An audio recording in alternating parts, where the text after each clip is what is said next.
అమ్మమ్మ కథలు.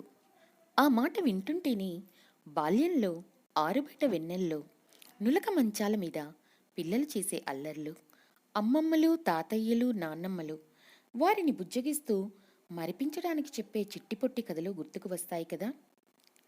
అనగనగా అంటూ మొదలుపెట్టి కథ కంచికి మనం ఇంటికి అని చెప్పే ఆ కథలు ఎంతో వినసొంపుగా ఉండేవి.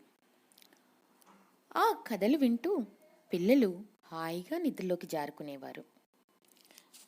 ఈ కథలు వినటానికి ఆసక్తిగా ఉండటంతో పాటుగా మన సంస్కృతిని, విలువలను, నీతిని నేర్పించేవి.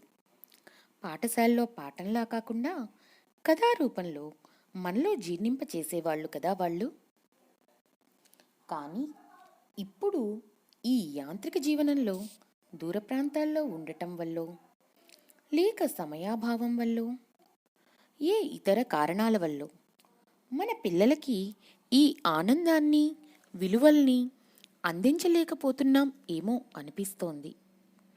అందుకే ఆ పాత కథలను, చిన్న చిన్న పద్యాలను, సామెతలను, పొడుపు కథలను, తెలుగు భాషను, ఇంకా ఎన్నో పిల్లలకు కావలసిన విషయాలను మీ ఆదరాభిమానాలతో మీ ముందుకు తీసుకురావాలని మా ఈ చిన్ని ప్రయత్నం.